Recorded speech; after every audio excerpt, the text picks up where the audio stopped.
Howdy folks, Chris McLean back with yet another episode. And in the studio today, I've got Sarah from Toucan Marketing Co. They provide exceptional marketing to small businesses. They often don't have access to any marketing agency because of budget restrictions. And Toucan is committed to providing all sized businesses with excellent marketing for an affordable rate. Sarah, thank you so much for joining me. Sounds like a fantastic venture. It is. Hello. Thank you. Yeah, it is. It's a humble little agency for the people. Love it. Love that approach. So take us back to the start. How did Toucan come about? And I'd love to hear about how the name came about as well. Do you just love toucans? Take us back through. Or so just tell you about how did this all come about? How did you get started with the agency? I was working at a larger agency and I got a little disenchanted. I would probably say I wasn't treated the best. And I also didn't appreciate some of the integrity issues surrounding, just I guess some of the marketing activity that these guys were doing. And I think, it was probably quite similar to a few other places as well. So, but I walked out of there and I vowed I was never going to work for anyone ever again. And I also vowed that day that I was going to create something that is completely accessible for every business, no matter how tiny, because I think that, everyone needs access to good marketing services, not just the people with the deep pockets. And so that has kind of been my mantra all the way through everything, or my ethos rather, everything that I'm doing now.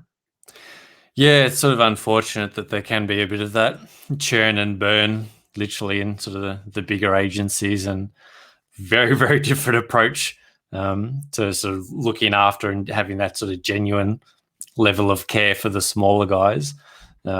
Big agencies carry big budgets, and that means they work with the bigger end of town generally. And there's if you're a more caring individual, I guess, and it can feel a bit restricted and kind of just misaligned, right, to kind of who you are and what you'd prefer to be doing. So how was that journey from big agency, kind of one of many working under somebody, and then coming out and starting your own thing? Because I think it's one of the ways a lot of people get started with their own agency is kind of a sour taste from big agency life. It can happen, unfortunately. So how did you make that transition? How did you sort of step into that? Was that scary for you? Was it kind of challenging and daunting, or did you just you had that fire in the belly of, I want to do something different? It was quite easy. What was that like for you? I can't say many things in my life scare me or intimidate me. I just think to myself, what do you got to lose? Just give it a go, get out there. In fact, the day that I walked out of that agency, I had a chat with a long-time contact and client of mine who kind of followed me around, and I said, hey, I'm starting this thing. Do you want to jump on board? And she became my first quite decent sized client, actually.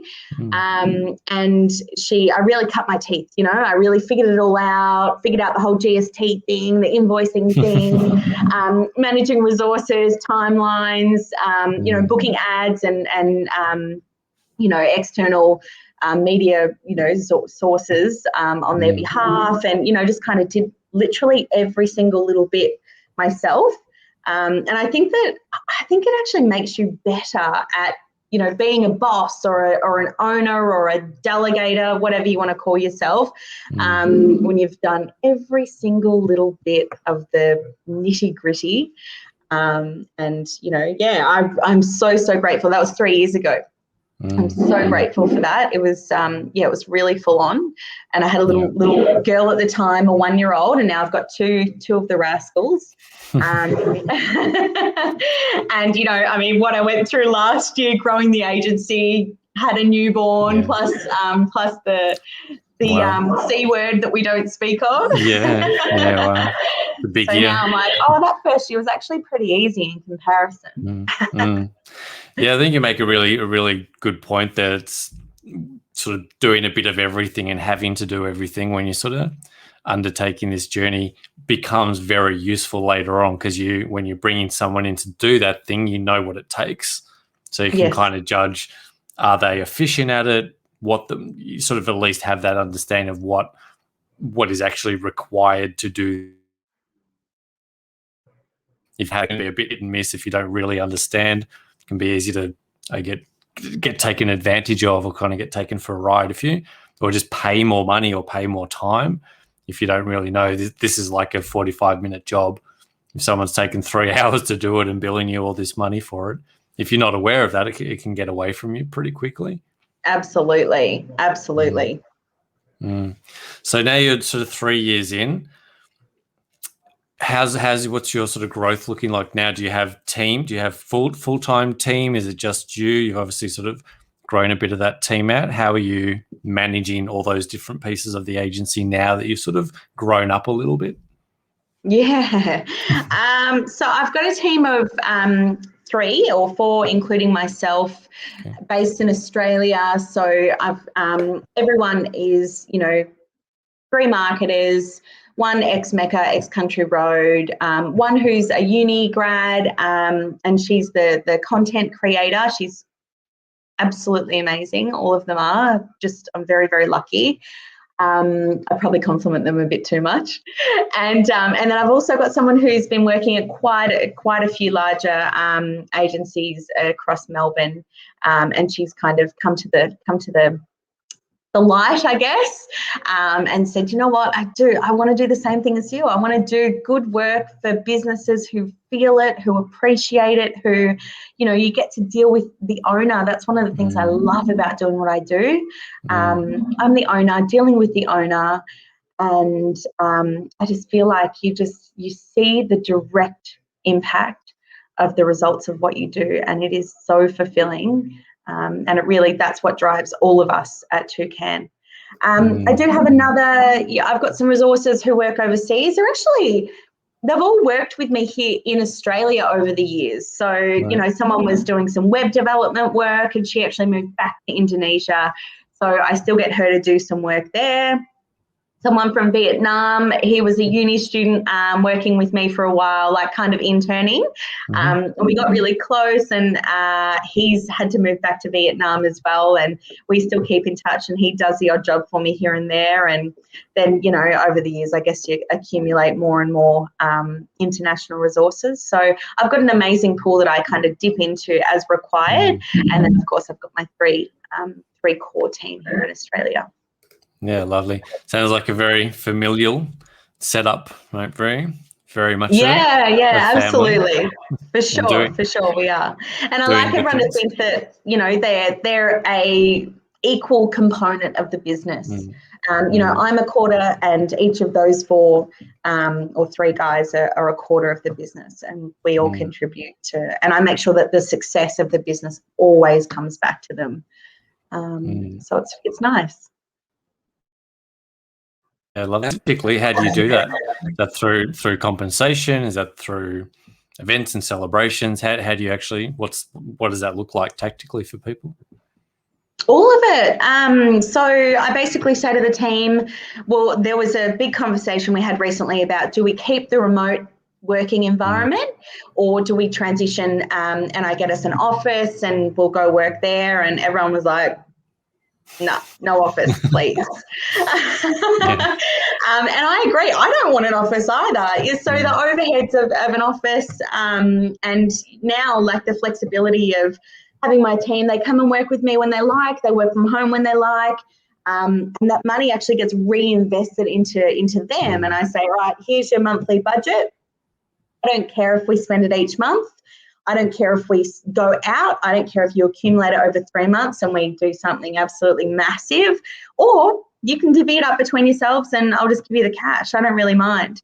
So I really put that in their hands and they're like, oh, it's sweet, let's do this. And so we've got, I don't know, based on the Melbourne lockdown, we'll see if I can still do the event that we're planning in 2 weeks' time, which is going to be, a lot of fun. But yeah, we'll see how that goes. But I love that. I love that you're giving them that sense of autonomy to direct their own work, but also direct their own rewards a little bit as well. So it's sort of got skin in the game at all levels. It's a really nice approach. It's it's a bit like I do a lot of consulting work to CEOs, directors, business owners, and it's funny, sometimes the question comes up like, how much time are you going to spend for this price? And I'm like, does it matter? And I do the same thing with my team, like they've got their set hours each week and their set tasks, and I have a delegation process that I go through with them. And if they manage to get the work done in half the time and spend the afternoon drinking pina coladas, great, that's fine. As long as I'm still billing for it, you're a happy camper, clients are happy and getting the results they want, I don't really care. And I think that they love the fact that they also have that autonomy of, they work anytime they want, from wherever they like. One of my team did actually send me a photo of her working from the beach once, and I was like, good on you, that's great. It's a very, very flexible, right? It is a dream, and I do the same thing as well when it's a bit warmer than what it is right now. But not ideal sitting on the beach in Melbourne at the moment for sure. I think, but I mean that sense of autonomy is massive for efficiency and effectiveness, of effectiveness, and that's a lot of things that particularly bigger agencies, and as you're saying, time for money is kind of it's a pretty bad way to actually drive productivity. Basic things like autonomy and understanding when people are more effective just biologically. If I prefer to work, if I just crush it at 3 a.m. and I don't start till midday, but I work till 3-4 in the morning, and I just code really well at night. Getting me to come in at 5 a.m. and code at 6 in the morning is just, I can show up, but I'm not going to be as effective. So understanding how and when people prefer to optimize to work actually optimizes your agency for performance and production, which is kind of exactly what you're optimizing for the right thing, right? Optimizing for how much time are we burning on this thing so I can bill hours. Yep. It's a whole different way to think about running agency, and particularly agency. Time for money is kind of the standard, retainer model. You'll get 100 hours of work for this sort of money a month, and you're literally billing hours, which is hard. And I mean, working in the service industry as well, I think a lot of agency owners are all having the same thoughts. They're somewhere on the journey of everyone's trying to move away from this hourly billing model. Everyone pivoting, trying to come up with creative ways to package things and spin it and do add-ons and whatever it is, repeatable revenue, subscriptions, you name it. And it's really, really hard, and it's hard to change the client's mindset, the staff's mindset, and of course the owner's mindset or director's mindset. It's really challenging, but I think we are becoming quite successful at moving away from an hourly model. Maybe 50% of the work we do, you could say, is an hour-based piece of work. Otherwise, it's all just, we get the job done, and doesn't worry you how long it takes. And as long as you're happy, we're happy, and that's what you want to pay. You're getting value for that money, then we're good. Yeah, exactly. When the client wants an output, right? It's a value exchange. If I want leads or I want a certain amount of revenue or income for my business, if you can give me that in 5 minutes versus 3 days, do I have to pay you for the 3 days of time, or can I pay you for the value and your ability to generate that result regardless of the time it takes? I think it sounds quite simple, but it's, as you're saying, it's kind of so baked into how we operate as service providers, particularly creative service providers. That sort of creativity and breaking down into hours for money, it can be tricky to shift that mindset and find. Have you actually explored a lot of those different sort of business models of subscriptions? And subscriptions is something I've heard on the show a little bit, sort of particularly coming up over the last 18 months where clients haven't had cash flow, they haven't had those big chunks of money to procure services up front, something like a subscription. And maybe is this relevant to particularly your audience where you're servicing kind of smaller businesses with smaller budgets? How have you sort of refined that business model, and what are you testing to find, particularly with your whole ethos is supporting smaller businesses with smaller budgets? How are you sort of shifting your business model to allow that? This year is actually very experimental. We're experimenting with packages where the client will basically purchase a package. So it might include a social media audit, some social media templates that are on brand, so we custom tailor them to their brand, as well as on brand captions, and then they just pay a package. They choose 1, 2, or 3 option. So exploring that. I'm also doing, because my future and my kind of trajectory is more in the consulting space, and then of course just kind of overseeing the agency, I'm doing more masterclasses. So I'm planning a lot of work in the space of masterclasses. Yeah, right.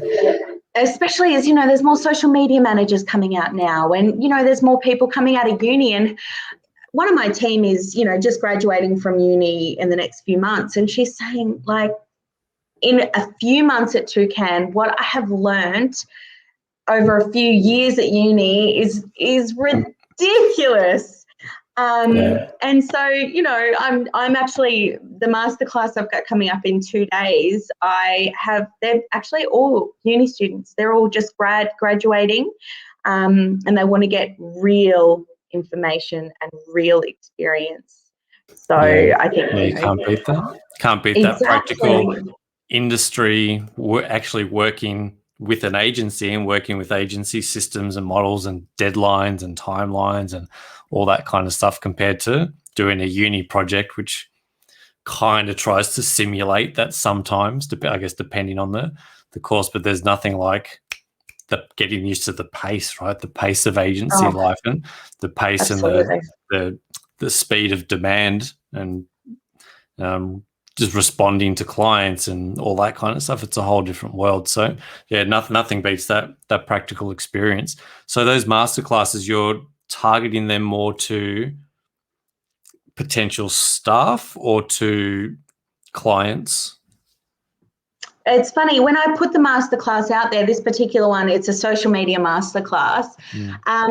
I expected more small business owners who manage their own social media, or business owners with a junior managing their social media. Right. But it's actually all independent marketing coordinators who have come to me directly because they want to skill up and, potentially get a new job in the industry. And then just uni grads who just want that real information. And, it's so funny you mentioned the fact that they might do projects at uni, but it's also the lecturers and the educators at the universities. It's like, when was the last time they were working in an agency? Yeah, exactly. 1985. I don't know. I haven't been to uni, you know what I mean? So I don't know if they're all, maybe they're working part-time in an agency or not. So I could be completely wrong, but I am curious to know the answer to that question. So yeah, it's pretty hard to replicate that stuff. And I mean, a university curriculum is a curriculum, right? And it's like, here's the stuff, here's the tactics, here's the techniques that you need to learn. Box. But yeah, exactly. Some other stuff, but then that literal industry placement, actually dropping into the fire of, right, let's go. This has to be done by tomorrow. This has to be done in the next 3 hours. Now you've got to change it. Now you've got to tweak it. Now you've actually got to communicate why and how you're making changes. If you don't want to make a change, why don't you want to make a change? Because it's coming back to brief and coming back to brand, and there's all this other stuff that is very, very hard to train, except for literally in an agency on the job. So I think that's really interesting that there is that. Actually, probably not surprising that there is that demand from grads coming out. They're like, I know this is what I'm going to step into. this is my expectation of what agency looks like, but I have no idea what it actually is going to feel like tangibly. Not surprised that you've got a lot of kind of, because we actually, when we started our agency, fortunately we were literally across the road from Swin in Paran in Melbourne. So a lot of our first staff literally walked across the road from Swinburne from one of their design and multimedia courses. And they were looking for work placement. They were looking for that practical work placement. So very much the same sort of situation. So for agencies out there that are looking for hungry people to bring into your business and give them that training, uni grads, college grads, I guess, for people on the other side of the planet are a really good resource, right? Because they're hungry, they have the base skills, and they really just need that kind of support to understand, right, now what do I do with this stuff? How does an agency actually operate day to day? What does that feel like? So is this sort of like almost a pipeline of staffing for you now? I never actually thought about it like that, Chris. Maybe I'll suss them out, see how they are. I do kind of prefer just to put an ad out there and say, bring me the best applicants, rather than kind of finding them and seeking them and headhunting. Yep. I'm just like, you're right for me, you come to me. It's as simple as that. And it's worked well so far. Yeah, amazing. So when you work with clients, how do you have a certain way of choosing who you work with or who works with you? How do you go about sort of finding clients or selecting clients that are right for you? And I'm really interested in understanding because you're on that affordability side of things, how are you making it? How do you have those conversations and make sure that you're really understanding the genuine need, and then how much, because a lot of agencies will go and they'll just pitch their thing, right? We're a Facebook agency, so we're just going to give you Facebook ads. But when you're working with budgets, that might not be the right thing, right? It might be, let's go back to basics. Let's look at other aspects of the business and find those quick wins. So how do you sort of assess a business and then bring them into the right sort of financial framework for them? Yeah, that's a brilliant question. And if you had have asked me last year, I would have said, I don't know, just kind of word of mouth, I guess. And I just take on any client. But this year is very, very, very different. I hired a business coach, actually. I had a 4-month relationship, I guess you could call it, with a business coach from Jan through to April. And he was so incredibly valuable in helping me understand how to qualify a business to make sure they're right for me and I'm right for them. So there's a really clean sales process that I follow for every single new business opportunity from now on. And it's very powerful. I'm sure if you ask any of the latest clients who have signed up with me, if there was any doubt in their mind or, what the sales process was like. And I think, the feedback has been quite positive. But in terms of finding clients, I can't give away too much, of course. But I want to give away the secret sauce. Yeah, I don't want to. Oh my God, no. I don't need any more agency owners tapping into that pool. Thank you. But I have found Facebook groups really, really effective, especially again because I do work with small businesses. I do work directly with the business owners, and business owners are in a lot of Facebook groups. So I just kind of spend some time in there. I get to know people. I build relationships, and then people will often put, hey, I need a website. Hey, I need someone for SEO. Hey, I need someone for social media management. And because I'm in there, I'm kind of the first to put my hand up and say, hey, check out Toucan. Yeah. So, awesome. And then generally it's a very, very quick sales process in the size of business that I deal with, and again, dealing with the business owner, the key decision maker. I don't have to wait for old mate to check with his boss, and then his boss checks with the board. And I actually do have a client like that I'm waiting for to say yes. It's been like 5 weeks or something since the initial presentation, and they're checking with the board in the US to decide if they build it into the sales strategy for this year, and it's a whole thing. So I'm very excited to work with that brand and that business, global business, if they decide to come on board with me. But it is certainly a faster and easier process when you deal with the business owner. Yeah, it's definitely, as you say, sort of speed to sale in that. When you're literally talking to the person who holds the purse strings and has the need and sees the opportunity to fix some of their problems, and they can literally just transfer the money. It's a much shorter sales cycle. Again, if you've set the relationship up in the right way, which obviously it sounds like you're doing, coming from expertise and care and support. And when people put their hands up, you're then able to say, hey, look, we can help. Let's have a conversation. And that sort of organic approach can lead to quite a quick conversion when you're setting things up the right way. Really good stuff. So in terms of 2 more questions, I do want to find out why Toucan. That's my first question. Let's go there. Do you just love toucans? You love Fruit Loops as a kid? I love Fruit Loops as a kid. You're right. I think maybe there's some like subliminal thing that's just hung around in my brain.